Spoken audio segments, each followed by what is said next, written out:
and a lot of people that are in front of the crowd, their ego can get the best of them, and they actually can put on the superiority airs, think they're better than other people.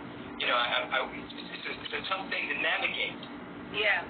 So for you to be able to have a moment of reflection and say, in my younger days, you know, the ego would get in there, but now I want to be in service to God. I mean, I think that's big. I really do. And I want to be intentional. Like, I want to be clear on what I'm doing. And I want to be very present where I'm at. Yeah. And I really appreciate a lot of the young artists that are coming up now. They don't have any hesitation in using the G word. They don't have, they don't have any hesitation in saying, I want to be connected with God. And everything that I do, I want it to be a reflection of God. Whereas in the past, that was kind of like, for some people, a sign of weakness, And please, I want people to understand that we're talking about the presence of God. We're not talking about religion. Yeah. We're talking about religiosity. We're not talking about old school religion where there's a God that's going to condemn you to hell and call you a poor sinner. And, we're not into that. We're talking about the real God. The presence that never happens. Yeah. Love, the beauty, intelligence. And so I love it when I see you and other artists. I had my boy Amarian, on the summit recently, and he has no hesitation either about, he's here for the presence of God now in this time of life. And there's a lot of artists that are coming forward that don't want to just be like a showpiece. They want to show up for God, as well as do their art, their singing, their dancing, their acting, whatever their creative urge is. So it gives me more than hope when people are stepping up like you and saying, you know what, I'm here for God, period. All the way, because I know what it feels like when you have a plan in your mind for life, and something else happens, and all you have is God. Yeah, because of what you have grown through, not your childhood, plus the sudden death of your beloved. There's a statement that I like to use, is that oftentimes religious people are trying not to go to hell, but spiritual people have already been there. They've gone through so much that now they are aware of what heaven is. It's not just a place that you go to when you die. Yeah. Heaven is a state of consciousness. Yeah. And so you have a lot of heavenly moments, even though you've been through hell. Because of your love for God. Yeah, no, I've been through hell this bad. Yeah. So you know the real God, not the God just in the book. And I used to, if I'm honest, God, it used to all be very, a theory for me until I had to really call on the divine, hold up, I'm losing my grip here. Help me. Yeah. So God became now God for you is not just 911. God is also 411. Literally, I have a morning routine, and it used to just be an hour, and I've had to, expand that hour to 2 because I need more time with just myself and God before I start the day because it's pure medicine for me. Talk about that a little bit. Talk about your spiritual practice. I think very important. So I'm also a big I read all kind of books. And so I'm reading Love Without Conditions right now. So I try to read at night for at least 20 minutes. But in the morning, I wake up before the sun. I make myself some tea. That's my son playing a video game. I make myself some tea, and I go into my little sacred space. I light my incense. I light a candle that represents light. And I meditate for 10 minutes because I'm a new meditator. So 10 minutes is where I'm at with it now. I also, I free write for 30 minutes to an hour. I just write out everything I feel. There's no structure to it. It's just whatever. No filter. Yeah, and I just write it, and then I read a prayer. I have a prayer book that has daily prayers, so I read a passage from that. I sit in silence. I come to myself. I set an intention for the day. And then, that by that time it's 7, the kids are up, and I'm present. Right. So this is really beautiful because oftentimes I say that people aren't just suffering from an attention deficit disorder, they're suffering from an inattention deficit disorder. They just go out into their day and they end up reacting to circumstances. Yeah. But they have no intention for the day at all, so they have no rudder. They have no vision and they have no rudder. And I know because I used to live life like that for years, for 35 years, 34 years. That was how I lived life. And it wasn't until I started to practice that I was like, oh my God, I had so much at hand that I could have applied that I just didn't know. Right. But you do now. I do now. That's why I talk about it a lot, so that hopefully somebody can help someone. Right. So I know that you continue to Agape. You and I work together. You work with my sister Queen Afua. Yes. we had a good conversation recently talking about you and just really embracing your walk. And so you keep good people around you as well. I think that's another good quality that you have. You surround yourself with good people. Yeah, and that's a realization I just, I was thinking, I was in meditation the other day, and I was thinking that people are either medicine or poison.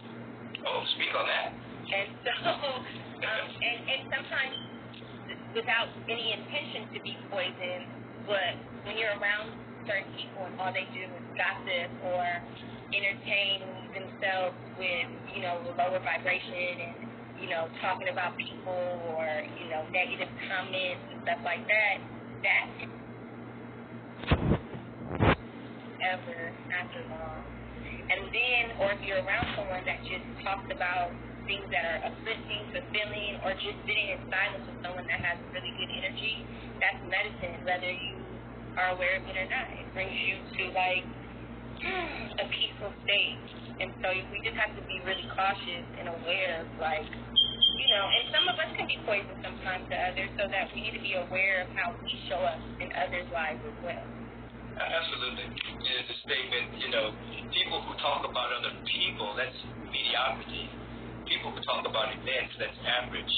And people who talk about vision, possibility, that's excellence. Yeah. And so, we want to stay away from the vibration of haters and gossipers who put people down. Because those individuals, they don't understand that they're actually using their words to experience the very thing that they're talking about. Because whatever comes out of your mouth is a blessing or a curse, but ultimately you experience that blessing or that curse. For sure. You said something that it was years ago, early on in my spiritual ascension, when I was much younger. You said, what you give, you keep. Yes.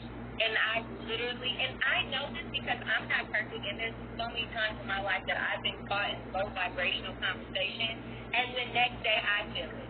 Then I'm on some type of, you know what I mean? Then people are talking about me, and I know it doesn't feel good, so it's just like, what you get out, you keep. And so you said these things years ago, and it's something that I've kept with me throughout my life. Yeah, well, that's a law. You get to keep what you give away. So therefore, you want to give away love and peace and harmony, generosity, encouragement, kindness, compassion, patience, forgiveness. You want that to flow through you because eventually you're going to get the blessing of what you're giving. And people actually think that they're putting somebody down or talking about somebody, they're going to get away with something, but the universe is lawful. Yeah. It's a law. You're not going to sneak it out of your mouth. because as we know now, the cells of your body are listening to you. Atoms in your body, your organs are listening to you. Your body chemistry is listening to you. So whatever's coming out, you're getting a dose of it. So why not treat yourself good by treating others good, even in your mind? Be medicine or poison. Yes, medicine. Right? Medicine. I would just like to be medicine. I'm sure, in my life, I'm sure I've been poisoned. Moving forward, I would like to just stay on my medicine tip. Absolutely. Well, you know what? I know you got things to do, but I don't want to keep you all day. But I just years down the line. For sure. As we leave, what do you want people to know going forward? Are there any projects, anything you want people to know that you're about that they can participate in, or? Yeah, I actually just dropped a collaboration on a sunglass collection with Dip Eyewear, and it's a charitable sunglass collection. So what does that mean? What does that mean? Charitable so sunglass. this is a company that puts to the side some of the proceeds that they, like the money that they get from each purchase, and they give it to a charity. Okay. And so it was real intentional to work with them, because I really like the idea of giving back in some way, in all ways, actually. And so I just dropped that collection yesterday, and I'm really excited about it, because I love sunglasses, and I will wear them 24/7 if I could. But they were my design, and it was the first time that I designed sunglasses, and I just designed what I want to wear. So I was real, genuine with it, and kept it true. So where did they go to find this? On your Instagram or what? Yeah, the link is in my bio, but dipeyewear.com. And we got good news yesterday that a lot of them were sold out. Oh, very good. Look at you. Yeah, I mean, it really, You're becoming a hustler. I learned from the best. Right. But honestly, I think I'm just real grateful that I'm able to create anything that anyone would respond to. You know what I mean? I'm just a girl from LA at the end of the day. And so the fact that people think that what I think is cool, I'm like, that's nice. Right. I'm just humbled. Well, thank you so much for stopping through and being a part of this week-long, inviting people to embrace their sacred yes, which you've done in the midst of calamity and in the midst of joy. And oftentimes people don't see behind the scenes that, you're a mother, you're raising kids, and you're embracing the next stage of your own evolution. It's not always easy. But as you said, you're leaning on the presence of God, the real God presence, and knowing that you're actually here as a representative of the presence. Yeah, and that's my intention for even this live. I'm like, I don't want it to be about me. I want it to be how I can just represent God and be a vessel. And before I go, I would like to say this, a lot of my healing journey is inspired by my kids. I want them to see that when things happen in life that are traumatic, and you don't know if you'll be able to survive it, you will, and this is how. And that's why I think, just my kids see me in meditation. I don't hide any of it from them. Right. So hopefully it's a roadmap for them one day when life, throws them a curveball or something that they feel they won't be able to survive. That Mom did this, she was, Right, because your kids grow to the point where they won't do what you say, but they'll do what you do. That's the real parenting, being the example. Because they're not gonna listen to you at a certain point. They rebel, but they eventually come back to what you do. I like that with my own kids in terms of their eating habits, in terms of their meditation, in terms of being a part of agape, in terms of them being a part of a higher conversation.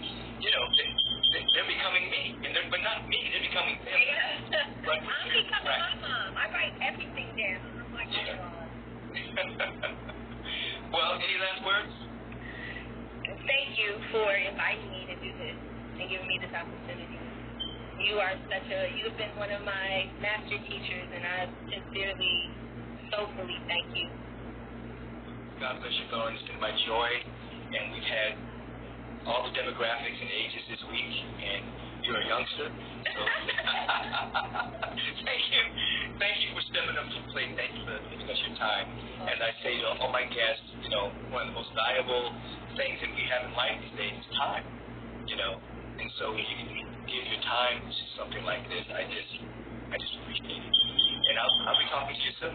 Yes, I love you so much, Rev. Thank you. I love you. Bye, everybody. Right, Jen. Bye.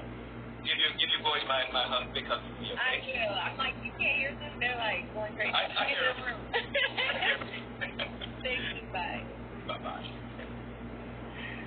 So everyone,